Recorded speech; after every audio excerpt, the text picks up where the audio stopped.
সম্প্রতি পছন্দের ফুটবল দল এর পরাজয়ের পর কুষ্টিয়ায় এক যুবক সহ দেশের বিভিন্ন স্থানে কয়েকজন সমর্থক আত্মহত্যা করেছেন এবং কেউ কেউ মানসিকভাবে ভেঙে পড়ে হাসপাতালে ভর্তি হয়েছেন।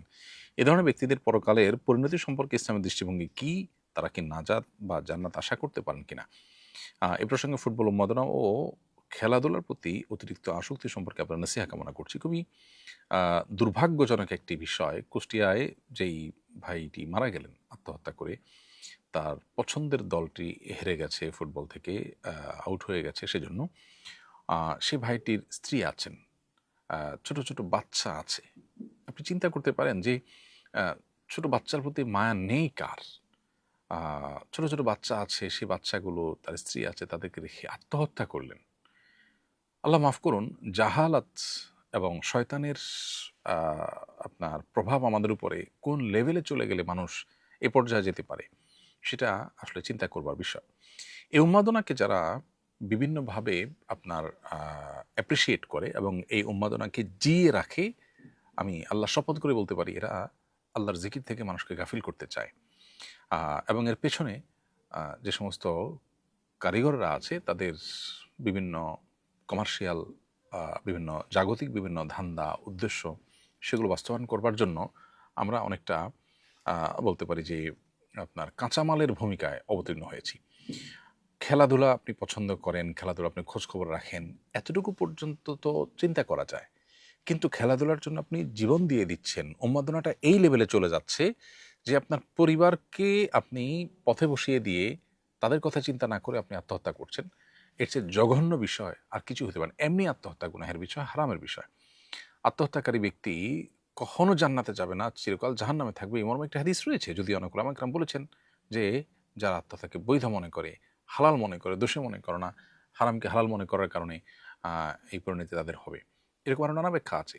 কিন্তু দিন শেষে এটার পরিণতি যে জাহান্নাম, এ সম্পর্কে কোনো ওলামা একরামের কোনো ভিন্নমত নেই, কারণ সমস্ত হাদিসগুলো একই কথা বলে। অতএব এমনিতে আত্মহত্যা কাবিরা গুনাহ।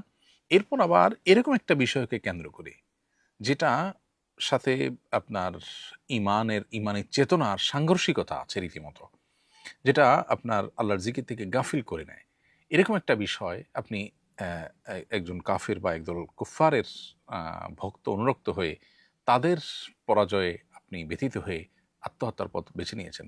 এখানে আপনার আত্মহত্যার কাবিরা গুনাহটি যে কোন মাত্রায় গিয়ে ঠেকে সেটা একমাত্র আল্লাহ তাআলা ভালো জানেন। তো এজন্য এই উন্মাদনা এই লেভেলে, বিশেষ করে আপনার সমাজে আত্মহত্যা, মারামারি, বন্ধু-বান্ধবকে খুন করা, আপনার আ পছন্দের দল হেরেছে এবং পাশাপাশি কুষ্টিয়ার এই ভদ্রলোকের সম্ভবত আরেকটা জিনিসও ঘটেছে, যেটা প্রশ্নে আপনি উল্লেখ করেন, আমার এখন মনে পড়েছে। যেটা হচ্ছে আ ভিন্ন আরেকটা দলের সাপোর্টারদের দ্বারা তিনি টিজের শিকার হইছেন। আ এখানে তাদের ও মাত্রাতিরিক্ত আপনার তাদের দ্বারা তিনি আপনার আ ব্যঙ্গ-বিদ্রূপ এবং তাকে বিভিন্নভাবে ক্ষিপ্ত করে তোলা, এগুলো আর সহ্য করতে না পেরে তিনি আত্মহত্যা করেছেন। তো ওইটা যদি আমি যোগ করি তাহলে সেক্ষেত্রে আত্মহত্যাকারীর দায় যতটা আছে, এখানে আ যারা তাকে উত্ত্যক্ত করেছে তাদের দায়টা তার চাইতে অনেক বড় এবং বেশি। তো ২ টাকে যদি আমরা একসাথ করি তাহলে সেক্ষেত্রে সেটাও উন্মাদনার ফলেই হয়। মানে খেলা তো খেলা, সেটার জন্য এত সিরিয়াস হয়ে যেতে হবে?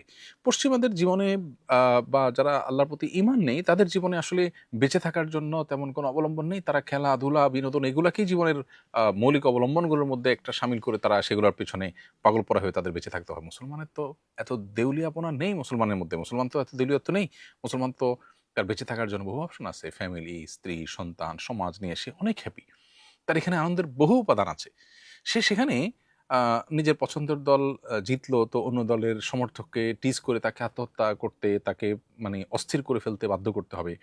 এটা এক প্রকার জুলুম। আমি মনে করি আ এখানে যাদের আ কারণে লোকটি আত্মহত্যার পথে পা বাড়িয়েছে, তাদেরকে বিচারের মুখোমুখি করা দরকার এবং সেই সাথে আমাদের অ্যাওয়ারনেস বাড়ানো দরকার যে আমরা এই উন্মাদনাটা কমাতে হবে এবং কোনো অবস্থাতেই এটা আমাদের ঈমানের সাথে যায় না। আল্লাহ তাআলা আমাদেরকে হেফাজত থাকার তৌফিক দান করুন।